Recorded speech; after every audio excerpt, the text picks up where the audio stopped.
Good morning. Surprising as it may seem, we are having difficulty getting past a certain hump. After years of religion, of self-improvement, of better habits and better intentions, we still discover that we cannot cease being judge and jury in our own heads. Now, I am not speaking to embarrass any one of us. I am saying this because it is exactly here that so many sincere men and women, studying, praying, working, grow tired. The weariness is not primarily from life out there. It is from the court we carry in here. Do you see that? It is a 24-hour tribunal, and you know the cast of characters. You awaken already summoned. You are the accused for yesterday's words, the accuser for someone else's, the witness rehearsing, the defense constructing explanations, and the judge scowling for a gavel to come down. It is unrelenting. And then we come upon some virtue we failed to uphold, or some fault another has displayed, and the case is reopened. This is the exhaustion of good and evil living. Not the presence of life, but the habit of internal litigation. Do you follow that? Now please, hear this with care. We are not speaking of moral indifference. No, this is not the dulling of the conscience. This is not license. This is not anything goes. We are after something more radical and more liberating. Spiritual discernment that frees us from condemnation while revealing what is real. Not blindness, not neutrality, but light. Not a mind busy selecting teams, good ones we praise, evil ones we punish, but a presence within that unveils truth and dissolves the need to condemn at all. Do you see that? And so we must frame our promise correctly. The most difficult step in Christ consciousness is relinquishing the two-power habit, the reflex that splits existence into opposing forces and then deputizes us to police the battle. We have been faithful officers of that inner law for a long time. But it is a false law, a counterfeit jurisdiction. I can in my own self do nothing, and yet in that still recognition the true activity appears. The Christ, the living truth, is not a person who takes our side. It is the activity of reality itself revealing itself, and in the revealing, the verdict we were craving loses its necessity.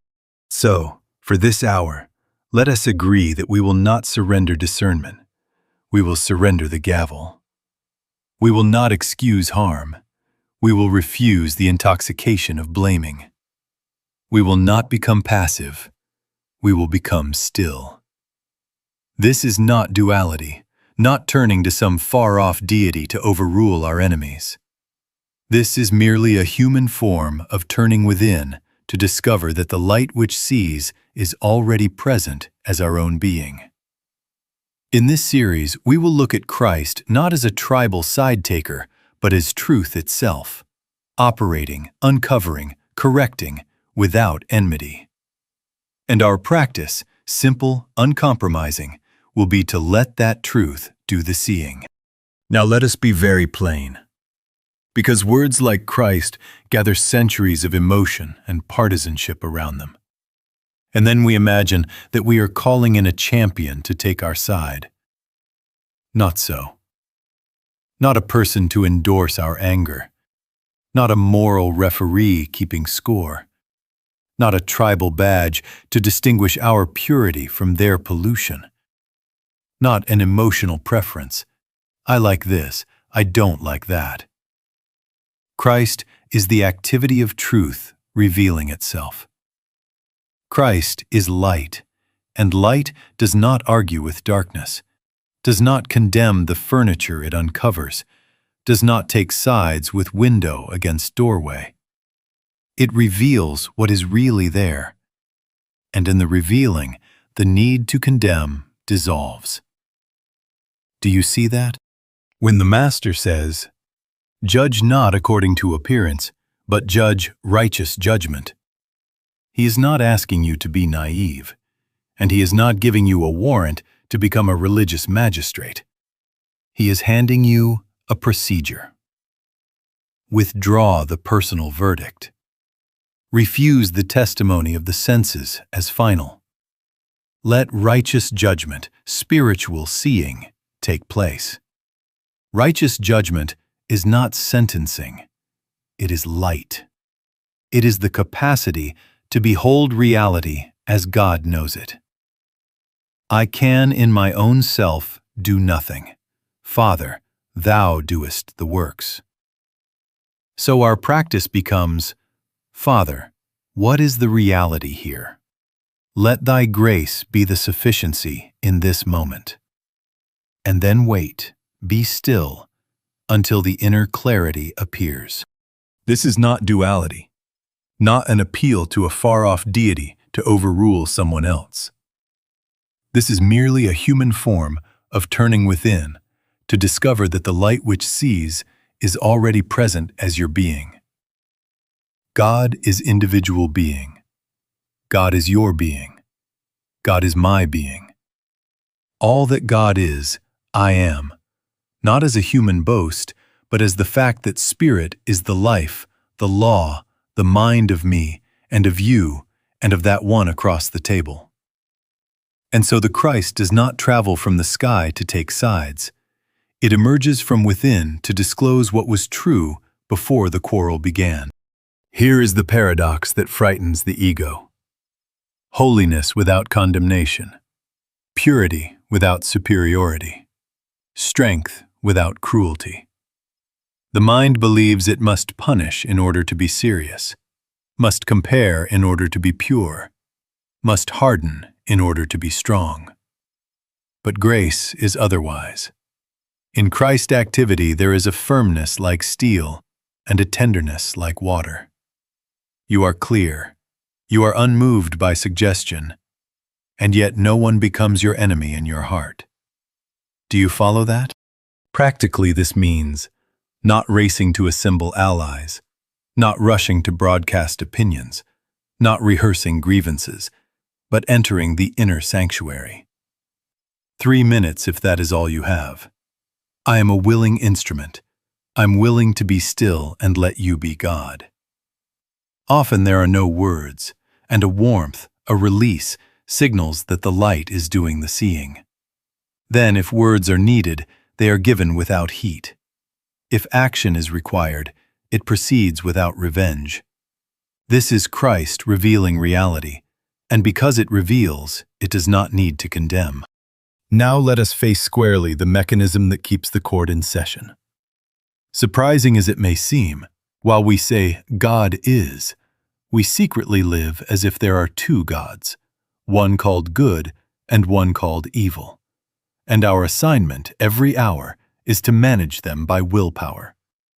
We tithe to the good by performing, and we pay protection money to the evil by worrying.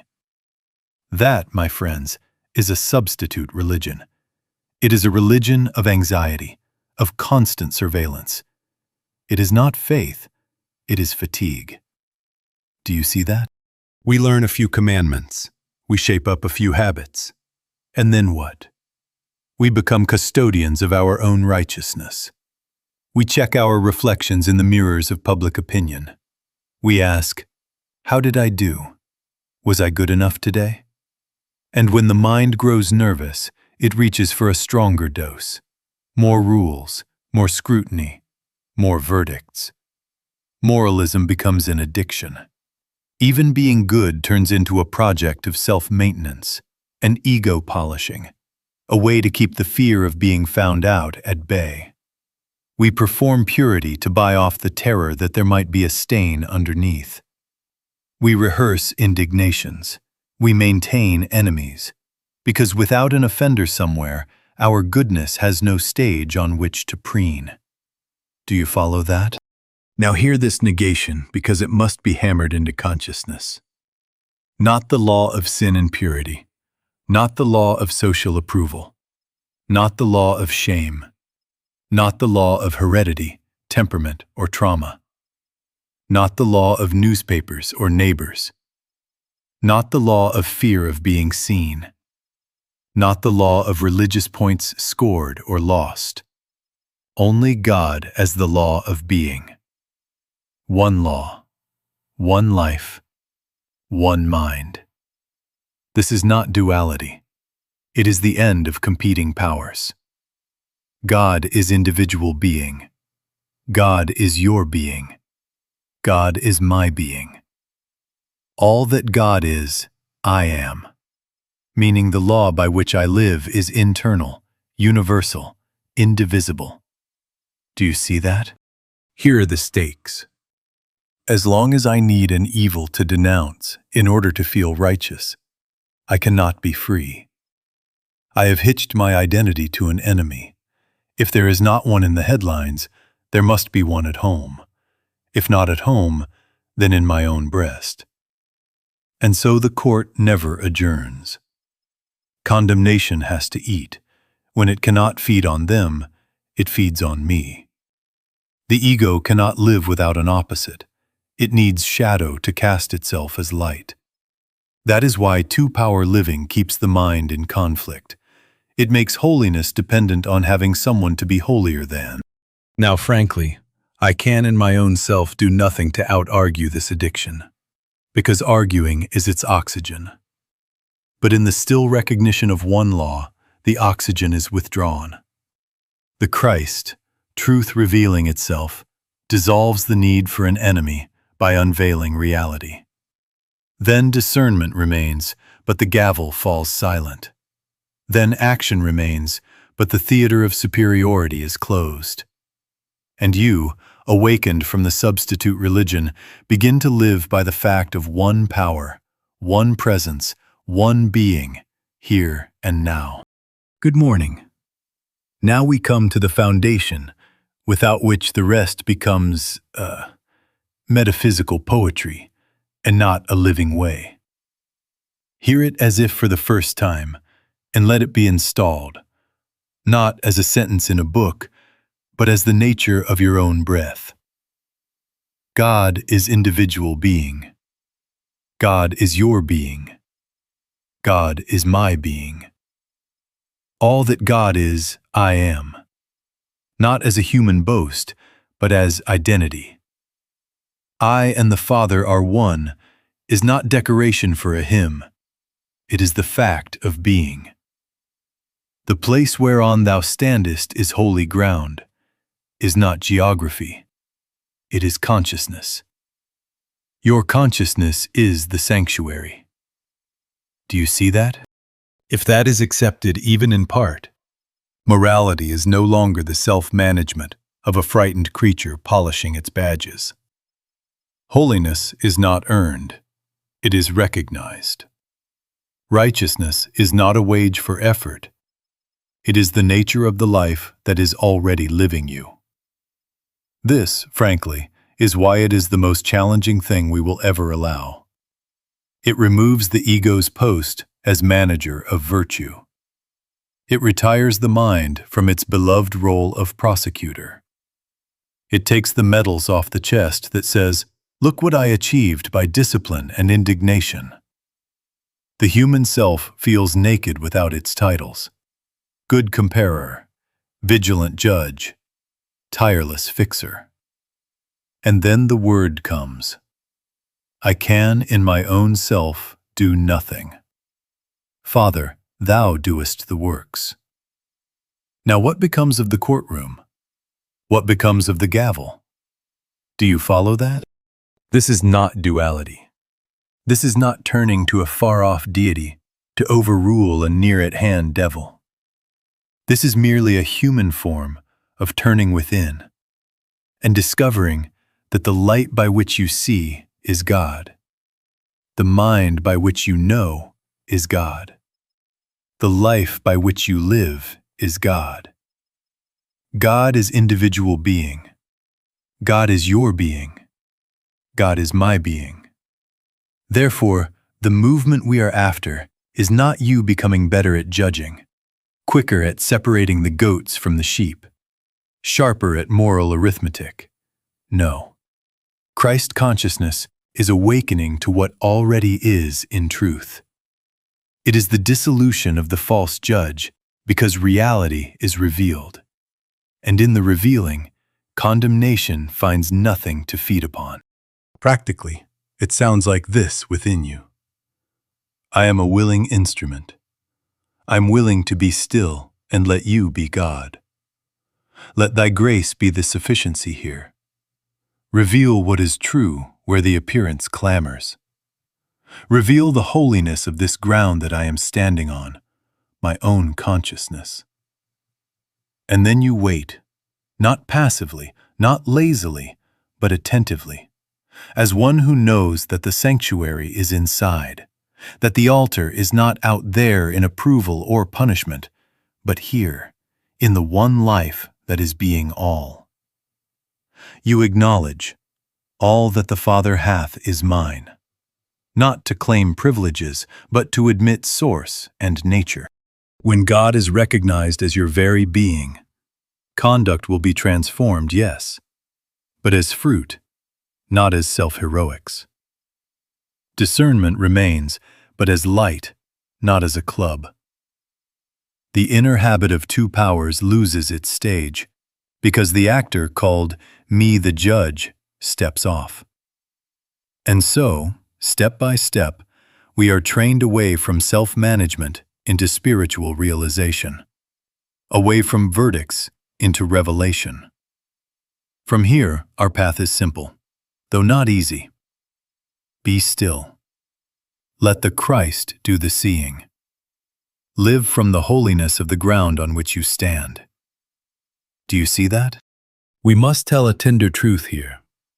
The mind loves condemnation because it feels like responsibility.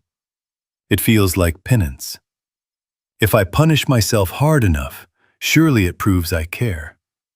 If I rehearse my guilt long enough, surely I won't do it again. And so we think the sting is holiness. But it is not. It is the ego's imitation of responsibility, an arrangement that keeps the judge in business, keeps the courtroom furnished, keeps the gavel warm. Do you see that? Condemnation is still control. It is self trying to manage self with pain. It is the same two-power habit wearing a hair shirt. Now let us separate two things with care. Conviction and condemnation are not the same. Conviction is light. It reveals. It uncovers what is, and because it is light, it heals. It is the inner yes or no that comes without heat, without cruelty. And when it comes, there is power to change because grace is in it. Condemnation is darkness. It accuses. It whispers, "You are this error," and then it rivets you to the very thing you would be free from. It hardens the heart and makes the hands clench. Where does shame ever lead you? Does it make you gentle? Does it make you free? Does it make you love more widely, act more wisely, serve more humbly? Or does it bend you back into yourself, building a little prison and calling it virtue? Do you see that? I can, in my own self, do nothing. That includes reforming myself by whips and threats. Father, thou doest the works. When conviction comes as light, it comes with the activity of the Christ. It does not charm the conscience into sleep. It awakens holiness as fact. You discover, God is individual being. God is my being. Therefore, the nature of me is already the law of my conduct. And in that discovery, a wrong step is recognized as a claim, an appearance, a suggestion, something for the light to dissolve, not a self to crucify. This is not duality. This is not excusing harm. This is merely a human form of turning within and letting truth reveal what is real, so that correction flows from reality instead of from self-hatred. Do you follow that? The ego prefers condemnation because it feels like doing something. It tallies, it measures, It says, "I will pay my debt by suffering." And yet the debt keeps growing, because the payer and the taxman are the same shadow. Conviction by light says, "Let thy grace be the sufficiency." It withdraws the gavel and welcomes revelation. Then change occurs as fruit, not as self-violence. Now we are being prepared for a practical shift. If error appears, in me, in you, in a neighbor, it must be met as a claim in consciousness, not stamped as identity on a person. Where are you going to meet it? Out there, flogging a sinner? Or here, within, where claims present themselves as thoughts, fears, suggestions? Suppose a child brings you the statement, 2 times 2 are 5. You do not condemn the child, you meet the claim. You let the truth of 2 times 2 dissolve the error without an enemy. So with sin, so with fear, so with harm. We will learn to face them as claims, impersonal, unowned, until the light that is already your being reveals reality and leaves no residue of shame. Be still. Let the Christ do the seeing. And watch how responsibility, purified of condemnation, becomes freedom. Do you see that? Now let us take this into methods so practical that you can carry it into the next conversation, the next headline, the next flare of temper at your kitchen table. The move is simple to say, costly to the ego, and liberating to the heart.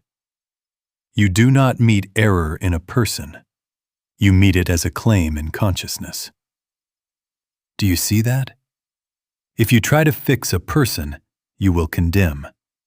If you try to fix a condition, you will fight. But if you meet the claim where it presents itself, in the only place you can ever touch it, within your own awareness, you withdraw its fuel. You are no longer in competition with a sinner or a sickness or a system. You are facing a suggestion, an appearance, a belief. Where are you going to meet a belief except in your own mind? Do you follow that?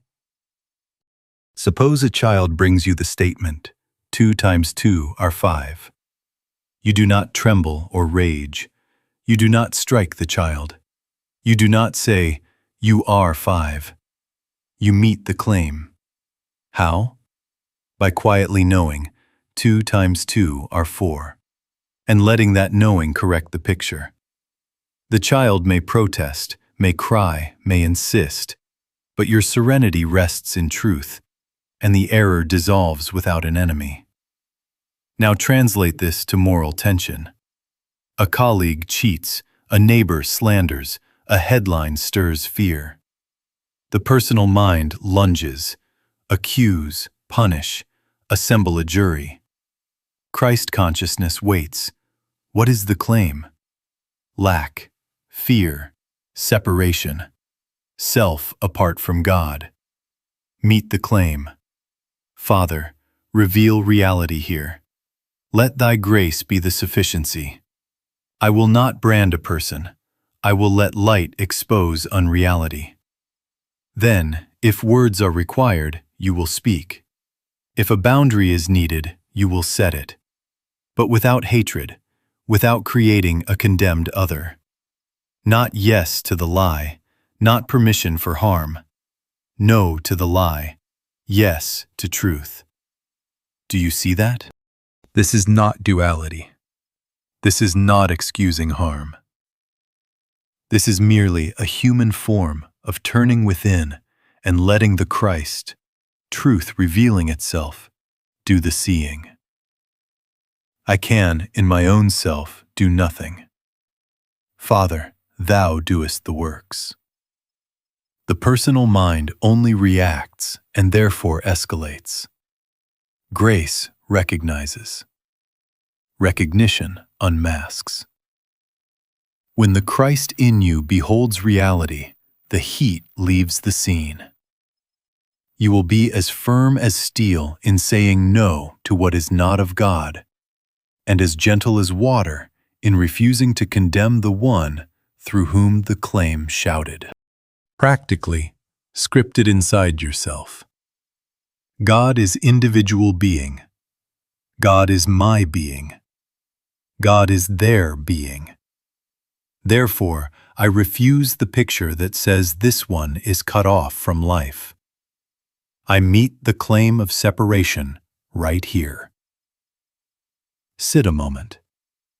Wait. Often, a clear yes or no rises.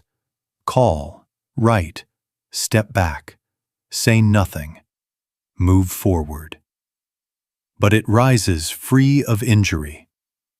Then action is pure. You can dismiss a lie and maintain a boundary without inventing an enemy to hate. Freedom begins there, addressing wrongdoing as a claim in consciousness, letting truth reveal what is real, and watching condemnation fall away like a shadow in full sun. Do you follow that?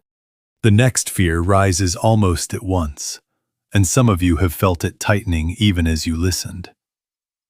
If I stop judging, won't I become permissive? Won't I let harm pass? Won't I lose my backbone? Not this, but this. Not permissiveness, spiritual clarity. Not softness that winks at injury. Steadfast light that exposes unreality and says a clean, unheeded no to it. Not moral laziness. Holiness that refuses to recruit enemies to prove its strength. Do you see that? The courtroom closes, but the lamp is turned up. The gavel is laid down, but the sword of spirit, discerning what is of truth and what is not, remains. Righteous judgment is seeing, not sentencing. It recognizes alignment and misalignment with reality without attaching a personal label, a gossip chain, or an elevation of self. It does not say, "You are this error." It says, "This claim is not of God." Then, if words are needed, they come as clarity, not as heat. If a boundary is required, it appears as law, not as revenge. You can say, "No further," as calmly as a lighthouse says, "Rocks here," and no one has to become a villain in your heart. This is not duality. This is merely a human form of turning within until the Christ, truth revealing itself, shows you precisely what is to be affirmed and what is to be denied, not as preference, but as light. Do you follow that? Take it into the home. A spouse raises their voice. A teenager lies. An old resentment knocks at the hour you are most tired. The mind lunges to assemble a narrative. Always, never, you people, my suffering. Withdraw. Be still. Father, reveal reality here. What is the claim? Control? Fear? A plea to be seen? Sit a moment. Then speak exactly as you are given. We will not speak to each other this way. Or, we will revisit this when the truth is clear. Or, no, that is not acceptable. And yes, you are loved. Firm as steel, gentle as water. No condemned other is required for holiness to stand. Now the public square. Headlines, slogans, a feed built to ignite adrenal glands. The ego thrives on a villain to sustain its righteousness. It wants a team to adore and a team to despise. Before you post, before you seethe, check inside. Is this coming from love and truth or from reaction? Do you feel heat in the face, tightness in the chest, the caffeine of outrage? That is not authority. That is alarm. Withdraw the gavel. Turn within. I can in my own self do nothing. Father, thou doest the works. Let thy grace be the sufficiency. Then, if action is given, vote, serve, give, speak. Do it with clear edges and no contempt. Say no to the lie, yes to the human dignity the lie would erase. Refuse the caricature. See God as individual being, your being, their being. And let that seeing strip error of costume without needing a monster to hate. Do you see that? And yes, even the sanctuary has quarrels. Committee rooms, doctrine debates, roles and rules. The mind would weaponize purity. Pause. Feel the signal. Is there a narrow, buzzing insistence to win? That is the old court. Step back into the holy ground of your own consciousness. God is individual being, mine, theirs. Reveal what is real here. Often a quiet authority will rise. A simple procedure, a single sentence, or the wisdom to be silent and let heat cool. Sometimes the Christ will remove you from the debate altogether. Sometimes it will give you one clear no that ends confusion without bruising a soul. Practice the inner check 100 times a day until it becomes a reflex. Ask, is this light or heat? Is there spaciousness, a warmth, a clean line? Or is there rush, pressure, the thrill of being right? The former is discernment, the latter is judgment. The former holds a boundary that blesses everyone. The latter builds an enemy it needs to keep breathing. Christ-like discernment is clear and firm, but it refuses the ego's hunger to condemn. Be still. Let the Christ do the seeing.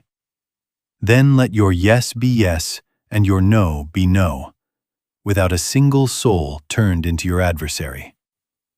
Do you follow that? Now here is where it becomes both simple and, the hardest thing we will ever allow. Frankly, I can't do it for you, nor can the writings or the recordings do it for you. They can point, they can prepare, they can stir hunger. But the interior transition must be made within you, by you, as you, right where you stand. Do you see that? You must, first of all, consciously realize, declare within yourself, I will not let the mind keep the courtroom open. I will be still and let the Christ do the seeing. No one can do that stillness on your behalf. And yet, when you do it, help does not come from you. It comes as the activity of the Christ through you. Paradox? Only to the personal mind. In truth, it is the most natural thing in the world. So the practice. Several times a day, before the day begins if you can, in the middle as the heat rises, and at the close, enter 2 or 3 minutes of stillness. Sit, stand, walk, it does not matter. Turn within. Withdraw power from the commentary, from the verdicts waiting their cue. You are not repressing thought, you are refusing to feed it. This is not duality, no far-off deity to rescue you. This is merely a human form of turning within to the light that already is your being. God is individual being. God is my being. Then, quietly, without strain, speak within yourself the script we have rehearsed until it is more natural than breath. Father, show me what is true here. I can, in my own self, do nothing. Father, thou doest the works. Let thy grace be the sufficiency unto this moment. And then wait. Do not manufacture an answer.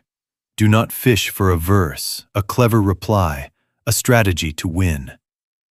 Wait. What are you waiting for? For reality to reveal itself. For the Christ, which is truth, to do the seeing, where your opinions used to rule. Often, if you are honest about the waiting, there will come a softening, a small untying of the knot between your ribs. The heat drops a few degrees. A warmth, sometimes like a hand on the heart. A widening, as if the room grew larger. No words may come at all. Do you see that? That is already the answer. Because when the knot loosens, the court adjourns. In that silence, an impulse rises. Not a push, not a panic, but a clean line. Yes, call now. No, not today. Say this one sentence. Set this boundary. Be silent here. It comes with steadiness, never with hatred. At first, you will think, but nothing happened. Something happened. The gavel did not fall. That is the event. In that non-event, the power of the appearance is reduced to its proper size, and you discover that right action can proceed without an enemy. Sometimes the only action given is to do nothing until light clarifies further. That is action. Sometimes the given word is firm as steel. It will not be sugar. Yet it will not bruise a soul, because it does not carry condemnation in its bloodstream. Make this your unglamorous holy habit. 3 minutes, repeated, until the groove is worn so deep the foot finds it in the dark. When the message pings, when the face reddens, when the bank balance speaks with doom, stop, turn. Father, what is real here? Thy grace is my sufficiency. Wait, and in that quiet, watch how discernment remains, crystal, unwavering, and watch how condemnation cannot survive the light. Do you follow that? Now watch where the old habit runs back in when your attention loosens. Money, status, and being right. These three are the quicksand. The bank balance speaks and a chill runs. Can I afford this? Will there be enough? A room of faces turns your way and the heart wonders, what will they think? Am I rising? Am I falling? A disagreement flares and the bloodstream says, I must win. If I do not win, I disappear. And right there, reflexively, we reach for judgment to feel in control. We condemn the spender, the boss, the system, the rival, ourselves, anyone will do, because judgment gives a counterfeit sense of supply. It gives a rush like sugar, a brief strength, a noisy clarity, followed by the same hollowness we began with. Do you see that? Let us take them one by one. Money first. You glance at the figures, and the mind begins its sermon of lack. Then it selects an enemy to steady itself. Those people, that bill, this foolishness of mine. No, withdraw the gavel. Not law of economy, not law of interest rates, not law of markets or employers, not law of yesterday's mistake. Only the law of God as present being and present guidance. God is individual being. God is your being.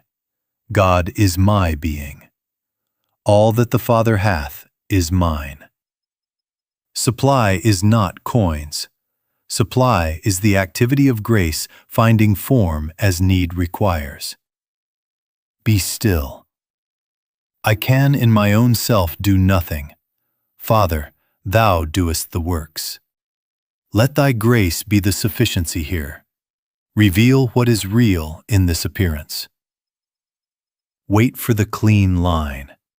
It may instruct thrift without fear, generosity without bravado, a phone call, a delay, a release. The authority is quiet, unheeded. The panic drains because you are no longer trying to extract security by blaming. Do you follow that? Now status. The tyranny of, what will they think? The ego bargains. If I judge ahead of them, if I grade myself and others loudly enough, I will be safe. That is counterfeit identity. Not law of reputation, not law of social rank, not law of algorithms or boardrooms, only the law of God as present being. The place whereon I stand is holy ground. Your worth is not subject to polling. Turn within. Father, what is true here? Sometimes the guidance is speak. Sometimes it is be silent. Sometimes it is accept obscurity as the new pasture for your soul. In any case, you do not need an enemy to certify your dignity. And the addiction to being right. Oh, this one is subtle. The thrill of victory masquerades as righteousness, and the self lives off an opponent the way a fire lives off air. Not law of public outrage, not law of tribal teams, not law of debate points, only the law of God as present being and present guidance. Be still. Let thy grace be the sufficiency. Show me if there is anything to be said that serves truth, and if not, hold my tongue. Then, if a no is given, it will be clean and strong. If a yes is given, it will carry no contempt. This is not duality. This is merely a human form of turning within and letting truth do the seeing. Judgment in all these is a mask for fear. Fear about supply and identity. We judge to feel full and to feel real. But fullness and reality are not purchased with enemies. If you would be free, stop using judgment as a coping mechanism. Return to the altar within again and again. Thy grace is sufficient. Let grace be your supply, your reputation, your victory. And watch as the fear that fed the courtroom starves for lack of your belief, and the quieter strength takes its place. Do you see that? Now, when it comes to helping, the old habit tries to draft us into two roles: the condemner or the rescuer. Both are the same court with different costumes. The condemner keeps a sinner to feel righteous. The rescuer keeps a dependent to feel necessary. Neither leaves the other free. Neither acknowledges God as individual being. Do you see that? Real help is not heat, it is light. Not your cleverness, the activity of the Christ. Not a project of managing another's life, a revelation of their true being until they stand in it for themselves. Hear this plainly, because I would rather you remember this one sentence than a library of my words. A man or a woman sins when they leave you in the position of believing that you in any wise need them. If I help you and leave you needing me, I have failed you. If I correct you by shaming you into line, I have failed you. If I protect you by taking over your life, I have failed you. Why? Because I have hidden the comforter behind my personality. If I go not away, the comforter will not come to you. Do you follow that? So when someone asks for help, here is the protocol. Simple, repeatable, not magical, but faithful. First words: let us go to God together. Then, silence. Turn within together. This is not duality. This is merely a human form of turning within to the reality that is already present. Acknowledge. God is individual being. God is your being. God is my being. I can in my own self do nothing.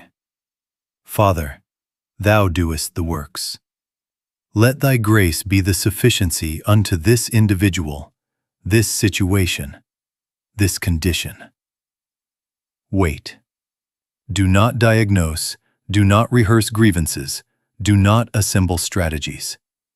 Wait until there is a clean impulse, often a single sentence, a single step, sometimes only a piece that says, "Not yet." Then act as given. Listen, speak, drive, feed, give, refrain, refer. But act as instrument, not owner. Do you see that? Now boundaries. Love without boundary is sentiment. Boundary without love is punishment. You may say, "No further," and refuse enabling while refusing hatred. I love you, and the answer is no. I will not finance what harms you. I will not rehearse this gossip. I will not be your substitute conscience. I will stand with you until yours awakens. Not laws of psychology, not laws of charity quotas, not laws of organizational success. Only the law of God as present being and present guidance. When a no rises from grace, it lands without bruising. When a yes rises from grace, it does not make a slave of the giver or a dependent of the receiver. And do not become anyone's savior. The appetite to save is the ego's flattery. It needs a patient to feel like a healer. Withdraw. Point inward. Turn to your own holy ground. Listen here. The same Christ is present as your life. If I go not away, from your pedestal, from your crises, the Comforter cannot become your daily companion. True help unfurls a person's freedom. It does not lease them your strength. Be still with them. Let the Christ do the seeing. Take the one clear step and then bless them into God, not into you. This leaves them free, leaves you free, and leaves the glory where it belongs. Do you see that? Now what happens when this stops being an event and becomes your climate? Moral anxiety begins to drain out of the day. Decisions are no longer a scorecard of right versus wrong that you must tot up under a glare. They are listening, moment by moment, within. Relationships cease to be ranked by who behaved and who failed.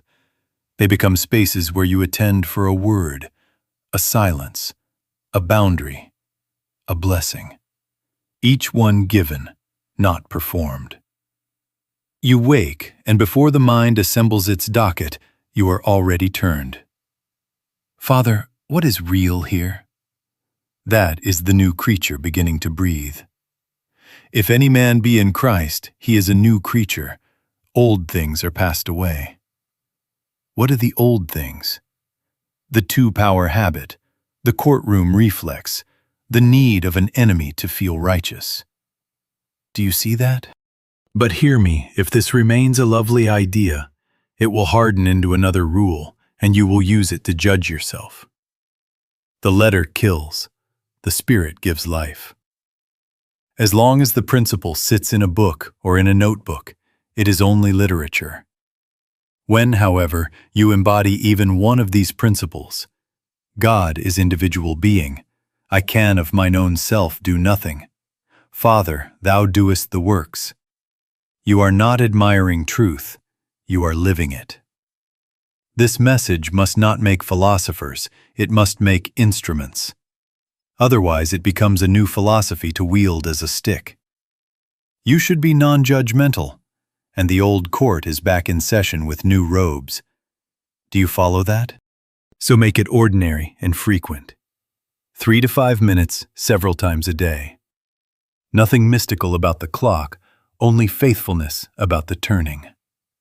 Pause before the call, after the meeting, in the car outside the house. Drop the labels, friend, foe, mine, yours, win, lose. Acknowledge, God is individual being. God is my being. God is their being. I can in my own self do nothing. Father, thou doest the works. Let thy grace be the sufficiency in this moment. Then wait.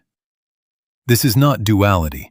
This is merely a human form of turning within to the reality at hand. Let Christ, truth revealing itself, show you what is real, and let action follow the light, not the heat. Not law of past record, not law of karmic ledger, not law of public opinion. Only the law of God as present being and present guidance. What is the fruit? Less self-hatred. The tongue loosens from the old litany of I always, I never. Less hatred of others. The face of the other ceases to be a mask for your fear. More clarity and more firmness, not less. A no that lands without bruising, a yes that does not enslave. Holiness becomes natural rather than strained, because it is not a costume you put on, but the nature that is already your being, recognized and allowed. You will find that you do not need the thrill of being right to move cleanly. You do not need the chill of fear to be careful. There is a quiet authority, firm as steel, gentle as water, that becomes your new normal. And then you notice the most astonishing ease. The default has shifted. Before you can assemble a verdict, you are turned within. Before you can craft a clever answer, an interior yes or no has come, often with peace stitched to it. Freedom is a lived consciousness. Repeated inward turning until Christ-like seeing becomes the reflex, the atmosphere, the home. You are not avoiding life. You are meeting it from the inside out. God is individual being. God is your being. God is my being. In that realization, old things pass, and what remains is simple. Listen, receive, act, and leave the glory where it belongs. Do you see that? We have come, then, from the weariness of two-power living, good versus evil, me versus you, right stacked against wrong, to the simplicity of one power revealing itself. From condemnation to revelation, from side-taking to truth-seeing. And the great reversal has been this: God is not an external judge selecting winners and losers. God is individual being. God is your being. God is my being. Therefore, discernment is not a courtroom sport. It is the Christ, truth, revealing what is real where judgment used to be. Do you see that? So let us close the court. Not once, but as a way of being. Within yourself, right now, fashion a word that can become your morning word, your noon word, your midnight word. Father, I surrender the need to judge. Reveal what is real. Let thy grace be sufficient unto this day. I can in my own self do nothing. Father, thou doest the works. I am a willing instrument. I'm willing to be still and let you be God. This is not duality. This is merely a human form of turning within to the reality that is already here. Do you follow that? And when, not if, the old habit returns with its gavel and its headlines, do not make a new sin of it. Do not condemn yourself for condemning. That is only the court in a subtler robe. The battle, as I have told you, appears again and again. Repetition is not failure. It is training consciousness. A path is not made with one footfall. It is worn by faithful steps in the same direction. Each time you remember, you begin again. Be still. Withdraw the verdict. Let the Christ do the seeing, and then take the one clean step. Keep it child simple.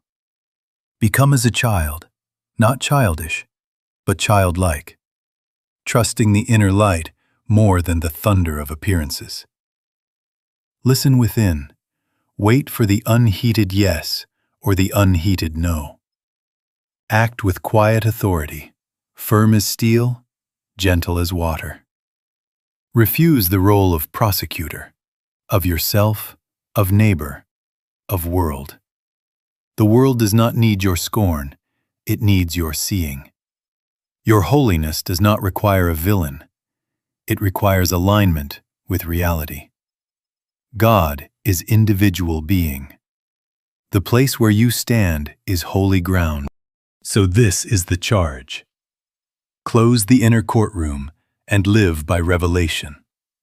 Not law of opinion, not law of fear, not law of memory. Only the law of God as present being and present guidance. Let Christ reveal what is real, moment by moment.